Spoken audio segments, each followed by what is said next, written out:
NEC9 news में आप सभी का स्वागत है। मैं आपके साथ शिवांगी। चलिए नजर डालते हैं देश दुनिया की कुछ बड़ी खबरों पर। बिहार विधानसभा चुनाव की तारीखों का ऐलान हो गया है। बिहार में 2 चरणों में विधानसभा चुनाव होगा।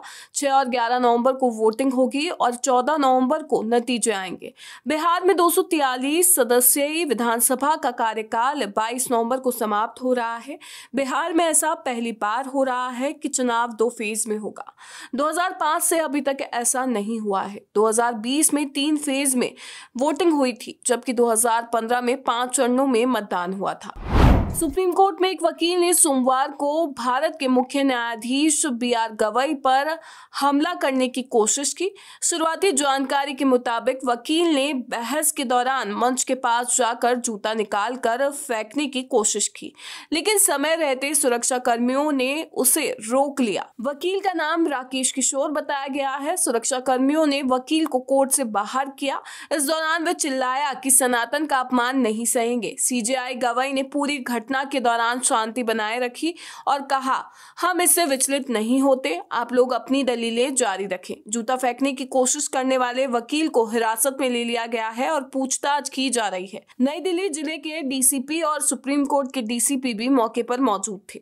पवन सिंह एक बार फिर अपनी निजी जिंदगी को लेकर चर्चा में है। उनका अपनी पत्नी ज्योति सिंह से विवाद बढ़ता ही जा रहा है। शो राइज एंड फॉल में जाने से पहले ही दोनों के बीच लड़ाई चल रही थी, लेकिन मामला तब और गर्मा गया जब वो पवन सिंह से लखनऊ मिलने पहुंची, जहां एक्टर ने पत्नी के खिलाफ पुलिस बुला रखी थी। अब एक बार फिर ज्योति सिंह ने सुसाइड करने की बात कही है। अब दोनों के इस मुद्दे पर खेसारी लाल यादव का एक वीडियो वायरल हो रहा है, जिसमें उन्होंने कहा कि भाभी का इतना बड़ा अपराध तो नहीं है, आप इतने लोगों को माफ कर सकते हैं तो उन्हें भी माफ कीजिए। आगे वो कहते हैं कि हम चाहते हैं कि हमारे घर में भतीजा आए, वो मेरी बहन नहीं है लेकिन एक बेटी है। उस महिला को जब मैं अपनी बेटी के नजरिए से देखता हूँ तो सोचता हूँ अगर मेरी बेटी के साथ ऐसा होता तो। यहाँ तक बोल दिया कि इंसान किस हद तक गिर सकता है। दया आती है भाभी पर।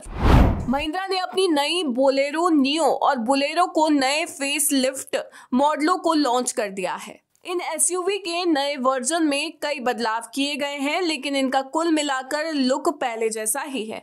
महिंद्रा ने बताया कि ये बदलाव ज्यादातर ग्राहकों की मांगों को ध्यान में रखकर किए गए हैं। Face lifted Mahindra Bolero neo और बोलेरो की नई कीमतें भी पुराने मॉडल के आसपास ही है। महिंद्रा बोलेरो नियो की कीमत 8.49 लाख से शुरू होकर 9.99 लाख तक जाती है। बोलेरो की कीमत 7.99 लाख से 9.69 लाख के बीच है। महिंद्रा ने दोनों SUV के इंजन में कोई बदलाव नहीं किया है। पश्चिम बंगाल के जलपाईगुड़ी में भारी बवाल हो गया है। यहां पर BJP के विधायक शंकर घोष और सांसद खगेन मुर्मू पर हमला हुआ है। BJP के दोनों नेता जलपाईगुड़ी में बाढ़ के बाद हालात का जायजा लेने गए थे। शंकर घोष ने आरोप लगाया कि राहत सामग्री वितरित करते समय उत्तर बंगाल के नागराकाटा में उन पर और मालदा उत्तर के सांसद खगेन मुर्मू पर हमला किया गया। BJP IT विंग के प्रमुख अमित मालवीय ने दावा किया इस घटना के पीछे सत्तारूढ़ तृणमूल कांग्रेस से जुड़े लोगों का हाथ है। उन्होंने राज्य में कानून व्यवस्था की स्थिति को लेकर पश्चिम बंगाल की मुख्यमंत्री ममता बनर्जी की भी आलोचना की। बागेश्वर धाम के पीठाधीश्वर पंडित धीरेन्द्र कृष्ण शास्त्री ने कोलकाता में कथा कार्यक्रम को लेकर बड़ा बयान दिया है। उन्होंने कहा कि जब तक ममता बनर्जी पश्चिम बंगाल के मुख्यमंत्री रहेंगी तब तक वे बंगाल में कथा नहीं करेंगे। शास्त्री ने बताया कि उनका पश्चिम बंगाल का कार्यक्रम तय था, लेकिन वहां से परमिशन कैंसिल हो गई।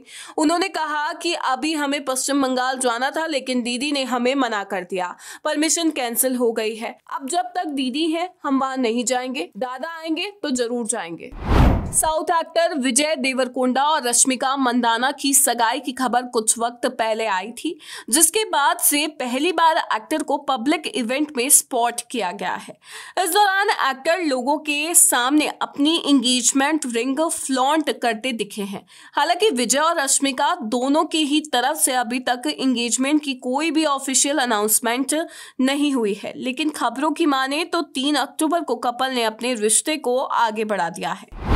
जॉर्जिया में सरकार के खिलाफ बगावत देखने को मिल रही है, जहां हिंसक प्रदर्शनकारी राष्ट्रपति भवन के अंदर दाखिल हो गए हैं। राजधानी में पुलिस और प्रदर्शनकारियों के बीच जोरदार झड़पें हुई है, जिसमें हिंसा चरम पर पहुंच गई है। स्थानीय चुनावों के बाद भड़की इस हिंसा के पीछे यूरोपीय संघ से जुड़ने और रूस से दूरी बनाने की मांगे प्रमुख है। प्रदर्शनकारी मौजूदा सरकार को रूस की कठपुतली मानते हुए स्थानीय चुनाव में धांधली के आरोपों को लेकर भी आक्रोशित है। राष्ट्रपति भवन के पास आगजनी की गई और सुरक्षा बलों ने भीड़ को तीतर बीतर करने के लिए वाटर कैनन और आंसू गैस का प्रयोग किया, लेकिन प्रदर्शनों का सिलसिला थम नहीं रहा है। राजस्थान की राजधानी जयपुर में प्रदेश के सबसे बड़े अस्पताल एसएमएस अस्पताल में हुए अग्निकांड के बाद कांग्रेस प्रदेश अध्यक्ष गोविंद सिंह डोटासरा, नेता प्रतिपक्ष टीकाराम जूली और पूर्व मुख्यमंत्री अशोक गहलोत पीड़ितों से मिलने एसएमएस अस्पताल पहुंचे और उनका हाल जाना। पूर्व मुख्यमंत्री अशोक गहलोत ने कहा कि ये सरकार की चूक है, कफ सिरप से मौत के बाद भी इनके सिर पर जू नहीं रेंगती। वहीं पीड़ितों ने बताया कि देर रात जब हादसा हुआ तो हमने अस्पताल के स्टाफ को इसकी जानकारी दी, लेकिन हमारी नहीं सुनी गई। हादसे के दौरान हमने अपने परिजनों को खुद आईसीयू से बाहर निकाला और उनकी जान बचाई, किसी ने हमारी मदद नहीं की। पीड़ितों ने कहा कि जब मुख्यमंत्री अस्पताल पहुंचे तो पुलिस ने हमें डंडे मारे और धूल तक खदेड़ दिया। बिहार विधानसभा चुनाव 2025 के लिए आम आदमी पार्टी ने उम्मीदवारों की पहली लिस्ट जारी कर दी है। पार्टी ने 11 सीटों पर उम्मीदवारों के नाम का ऐलान किया है। इसमें बेगूसराय विधानसभा सीट से मीरा सिंह और पटना जिले की फुलवारी सीट से अरुण कुमार रजक को टिकट दिया गया है। वहीं सीतामढ़ी की परिहार सीट से अखिलेश नारायण ठाकुर और मोतिहारी की गोविंदगंज सीट से अशोक कुमार सिंह को उम्मीदवार बनाया गया है। NSE9 न्यूज में फिलहाल इतना ही। आगे की खबरों से अपडेट रहने के लिए बने रहिए NSE9 न्यूज के साथ। नमस्कार।